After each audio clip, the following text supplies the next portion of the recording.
Bom dia, gente. Bom dia, gente querida e amiga do canal Paz e Bem, da Pós TV 247. Eu sou Mauro Lopes. Este aqui, ó, Luiz Inácio Lula da Silva. Estamos aqui para mais um Paz e Bem nesta sexta-feira. Sexta-feira 13. Sexta-feira 13, dia de grande sorte para todo o Brasil. Dia de grande sorte para o Brasil. Nosso presidente voltou da Europa, eu já soube que está descansando, tirou o dia ontem para dar uma descansada, hoje parece que vai dar uma descansada também, vai estar de volta. O Brasil já fica um pouco mais aliviado com o Lula em casa, de volta ainda mais com o coronavírus comendo solto na Europa, né? Grande alegria, grande alegria. Sexta-feira 13, dia de sorte. Será que nós vamos ter boas notícias hoje? Acho que sim. Espero que a gente tenha boas notícias nesta sexta-feira, cada uma de nós, de todo o país, todo o país. Este é o canal Paz e Bem, esta é a Pós TV 247 e a gente precisa de você. Eu preciso de mais das suas orações, muito mesmo, muito mesmo. Vocês não fazem ideia de quanto preciso para me empurrar adiante na vida. Preciso que você se inscreva no canal Paz e Bem, que a gente vá construindo essa comunidade, né? Essa comunidade que tem tantos protagonistas. Nossa, ontem estava pensando nisso, né? Ainda não é uma míriade de protagonistas, mas a gente já se aproxima de uma dezena de protagonistas que atuam aqui na frente, né? Na frente das câmeras. Mas aí já é uma míriade de protagonistas, milhares de protagonistas que atuam no Superchat, que atuam nessa corrente nossa, na rede, nas orações. Ah, tanta gente bonita, tanta gente bonita. Aqui a gente tem Pedro Lima Vasconcelos, a gente tem Carla Pavão, a gente tem Sumaia Fuad, a gente tem o reverendo Eduardo Henrique, tem Faustino Teixeira, tem o monge Marcelo Barros, agora tem o rabino Alexandre Leone, a Yalorixá Adriana de Nanã, a gente tem muita gente, Eduardo Brasileiro, grande líder da Igreja Povo de Deus em Movimento, a gente tem Júlio Lancelotti, muita gente boa mesmo, que vai se somando, vai construindo esse protagonismo para que a gente possa mergulhar juntos, você e eu. Nossa, como eu aprendo aqui, como eu aprendo. Cada encontro é um grande aprendizado. Então, se você quer que essa comunidade torne-se cada dia mais amplificada, né, cada dia mais soldada no amor, grudada no amor, vamos fazendo ela crescer. Vamos fazendo ela crescer, desculpa. Se você não está inscrita ainda no canal Paz e Bem, inscreva-se no canal Paz e Bem. Né? Ele é um recorte da comunidade 247, então você precisa dar um pulinho no canal Paz e Bem para fazer essa inscrição. E se der um pulinho no canal Paz e Bem, ou olhar na descrição do vídeo, pode também tornar-se um assinante ou uma assinante solidária para que a gente possa, aos poucos, ir construindo novos projetos, novas possibilidades de interação, tá bom? Ok. Hoje escolhi um tema, deixa eu pôr aqui na tela, porque é assim.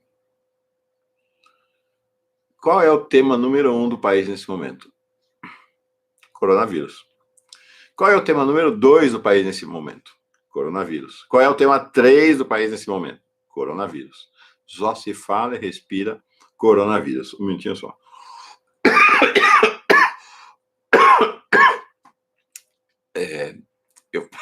Eu falei, só se fala e respira em coronavírus.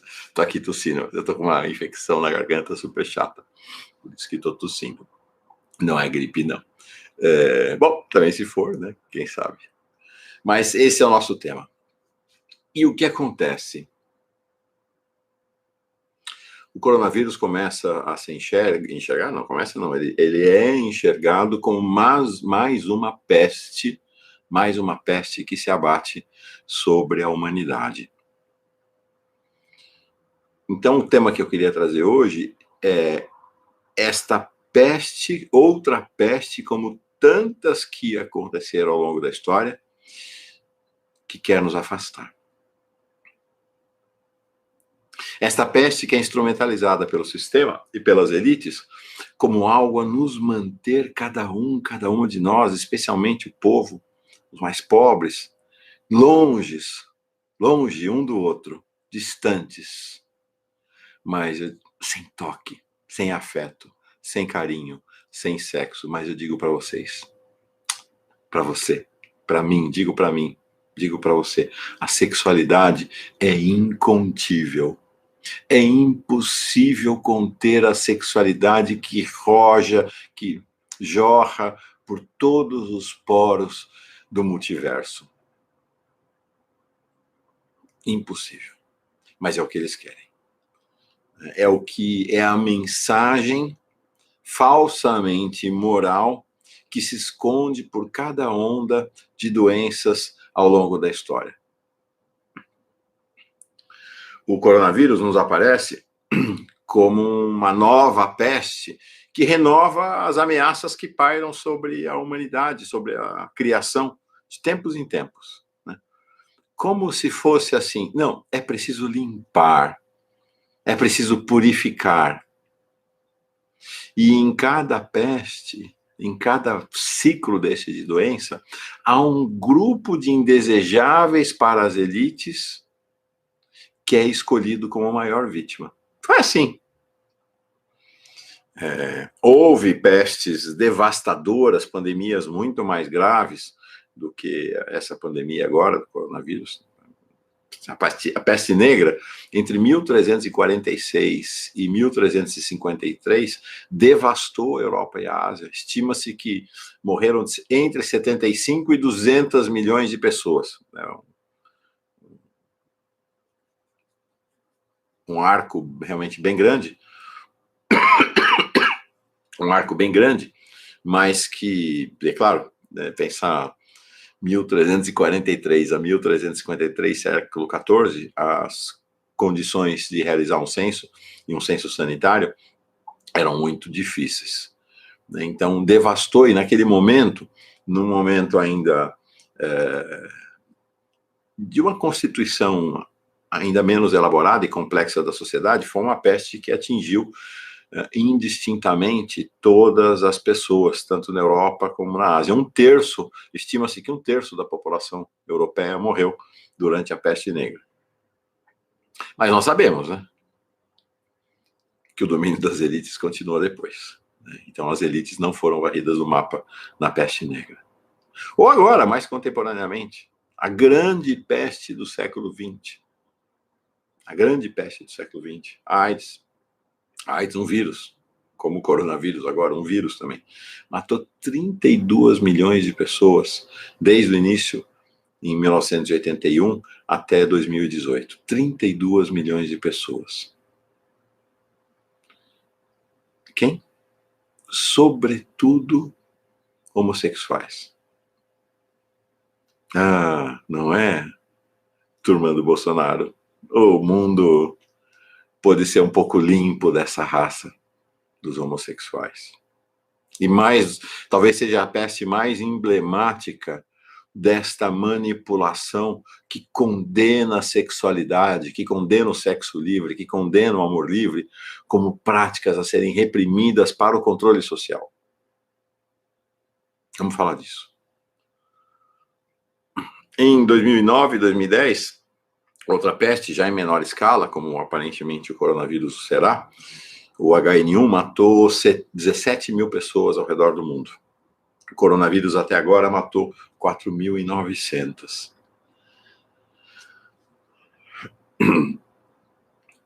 Quem são os alvos desta nova peste? Os mais velhos. Os mais velhos. No H1N1 eram mais jovens. Então são parcelas da sociedade que a elite abjura, que a elite odeia, que a elite vê como descartáveis ou perigosas, como os mais jovens. Para as elites, os velhos são um estorvo, são um peso. Olha só o que o Bolsonaro fez ontem. Com essa situação emergencial crescendo, com a possibilidade, então, de exatamente os mais velhos os deficientes, seriam os mais atingidos pelo coronavírus, ele se manifestou. A primeira manifestação dele no dia, a última foi aquela cena ridícula dele usando máscara. Ridícula, absolutamente ridícula. Os infectologistas dizem claramente que é absolutamente ineficaz o uso de máscara. Mas ela tem um simbolismo também. Voltamos a ele. A primeira manifestação do Bolsonaro no dia de ontem, como representante maior da elite brasileira, e eu digo como, por quê, a ligação concreta desta figura com as elites do país, a primeira manifestação dele de manhã no Twitter ontem, no dia em que o país acordou o coronavírus, foi um protesto veemente pelo fato de o Congresso Nacional ter derrubado um veto dele que eliminava 32 milhões de pessoas do acesso ao BCP, Benefício de Proteção Continuada, BCP, um benefício da assistência social, um benefício do sistema de seguridade social brasileiro, que eles estão destruindo, que favorece quem? Exatamente os mais velhos, as pessoas com deficiência, os últimos da sociedade, os mais desvalidos. Então, de manhã, este homem foi para o Twitter para dizer que é o fim da picada e que vai representar uma despesa enorme para o governo não cortar 32 milhões de pessoas do BCP. Fiquei chocado. No início, no momento em que o coronavírus se instala para atingir exatamente essas pessoas, ele vem protestar. E sabe qual foi a repercussão desta decisão do Congresso? Ela foi vista pelos analistas econômicos, né, por esses picaretas, não são verdadeiros picaretas, esses analistas que ficaram tentando engambelar os bobões e bobonas a investir na bolsa, tá aí, né? Quem entrou nessa conversa fiada aí dos enganadores, né, empíricos, dessa XP, todas esses centros, esses templos religiosos do dinheiro, está vendo o que aconteceu, né? Entrou pelo cano, né? A bolsa cai 10, a bolsa cai 12 sobre 10, mais 10 sobre 10, né? A bolsa já perdeu metade do seu valor nesses últimos dias. Esses mesmos analistas, ontem de manhã, o que diziam?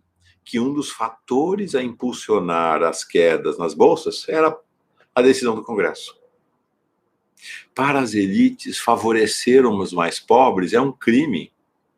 Favorecer os mais pobres é um crime. Incrível, né? Estou falando de espiritualidade aqui. Esse é o nosso tema, não é outro tema. Não é outro tema. No grande e terrível tempo da AIDS, uma figura que é uma grande liderança de espiritualidade do povo brasileiro, o padre Júlio Lancelotti, ele é assistente social. Ele relata que acontecia o seguinte: ele era assistente social na FEBEM. Isso aí estamos falando ali de meados dos anos 80. E que ele chegava na FEBEM. É incrível. E tinha bebês com AIDS. Sabe o que acontecia com os bebês com AIDS? Ninguém tocava neles.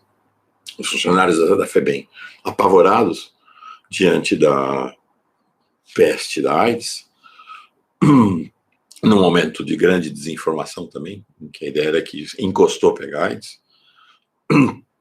Então, os bebês com AIDS, eles tinham agravado a sua pena, né? Que já é uma pena estar na FEBEM.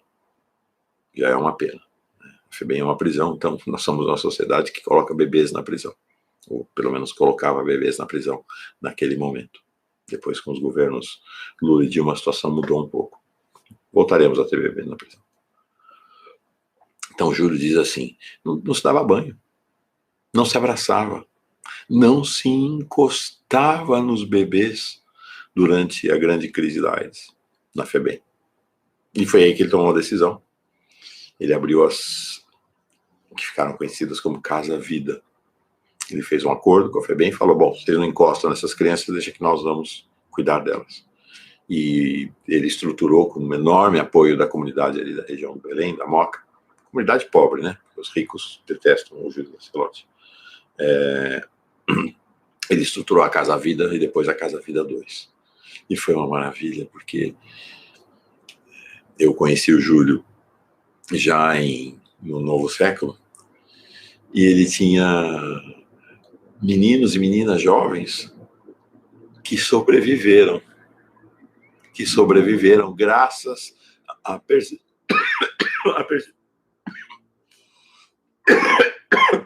perdão, gente, graças à persistência de homens, mas sobretudo mulheres, sempre mulheres, que tocaram, que deram banho, que vestiram, que abraçaram e beijaram aqueles bebês que foram se tornando, com o tempo, crianças, jovens, e agora muitos deles adultos, que convivem com o vírus, mas estão vivos, vivíssimos, vivíssimos.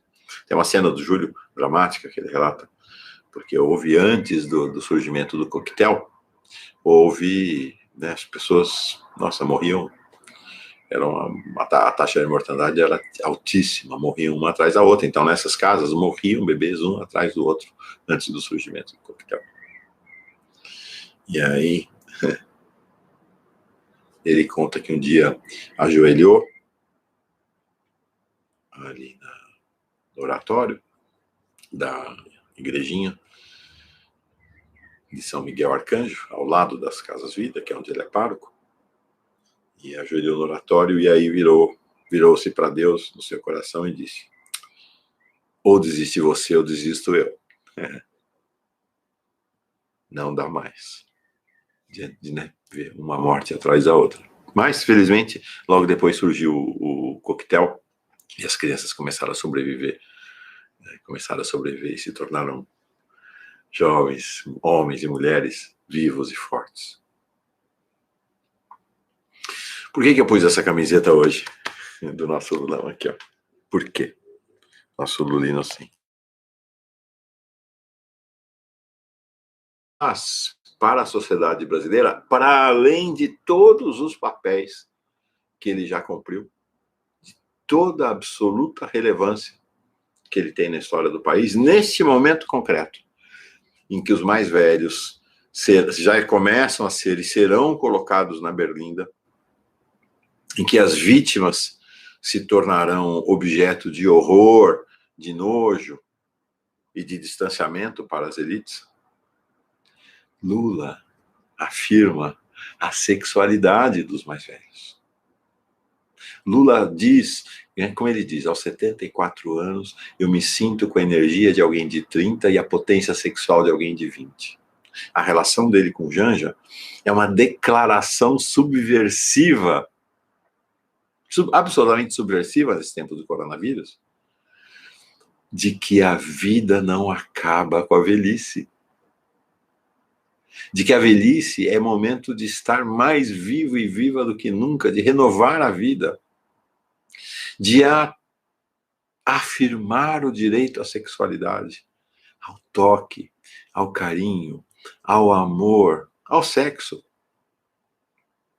Então, a própria existência de Lula, neste momento, é uma afirmação de milhões e milhões de pessoas mais velhas do seu grito: queremos viver. E queremos viver integralmente. E não sermos submetidos agora, os mais velhos, ao mesmo processo de isolamento e condenação que sofreram as pessoas, os homossexuais, durante o tempo da AIDS, o que sofrem ainda até hoje, né? Que ainda sofrem, ainda mais nesses tempos de Bolsonaro.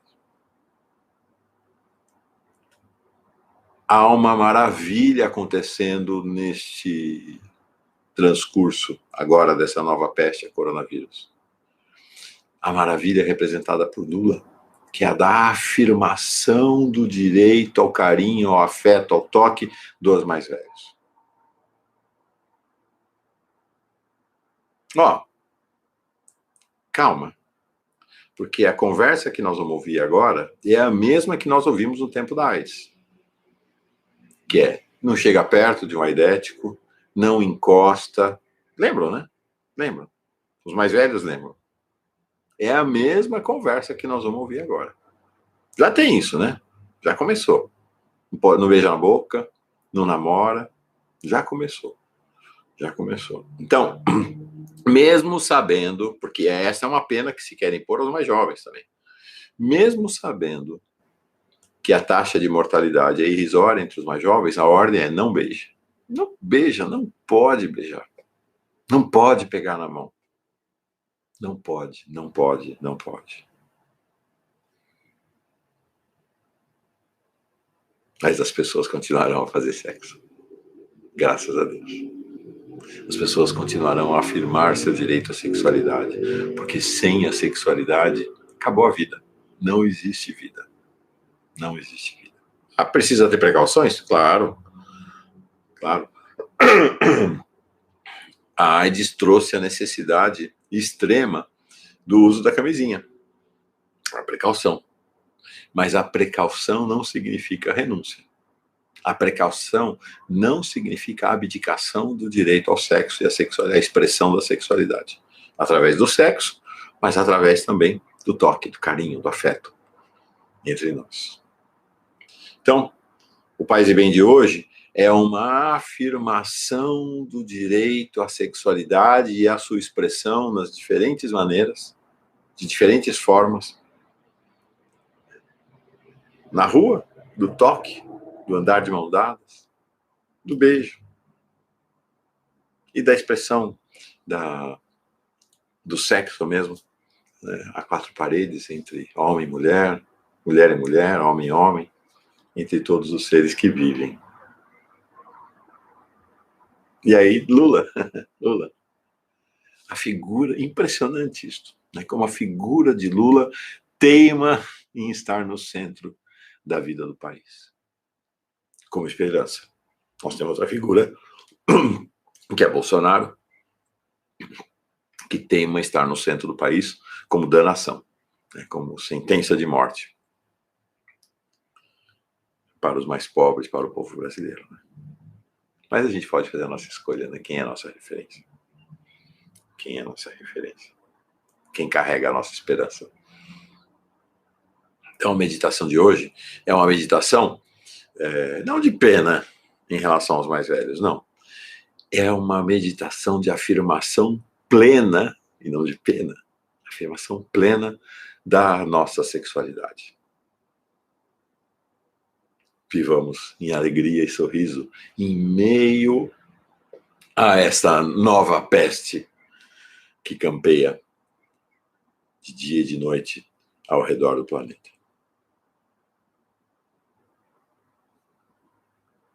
Em Cuba não, né? Em Cuba não. Okay. Meditação.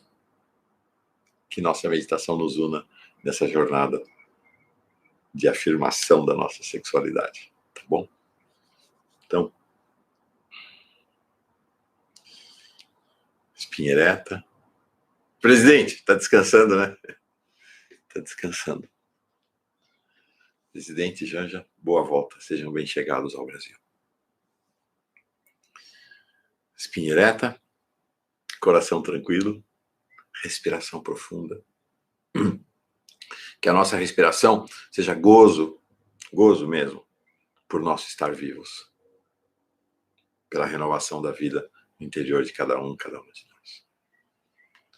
Mantra. Escolhe uma palavra, repita mentalmente. Ela vai construindo esse espaço de silêncio para que nos lancemos, então, na meditação. Olhos fechados, espinha ereta, coração tranquilo, respiração profunda. Vamos.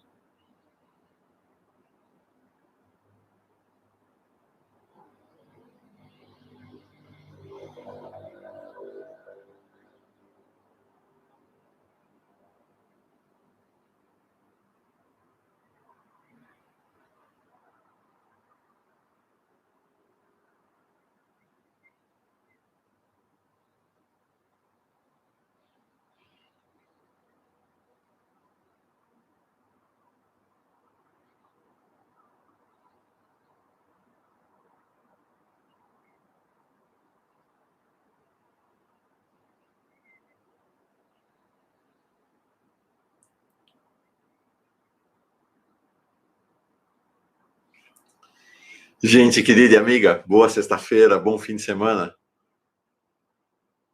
Paz e bem, paz e bem, paz e bem em todo o Brasil, paz e bem em todo o mundo.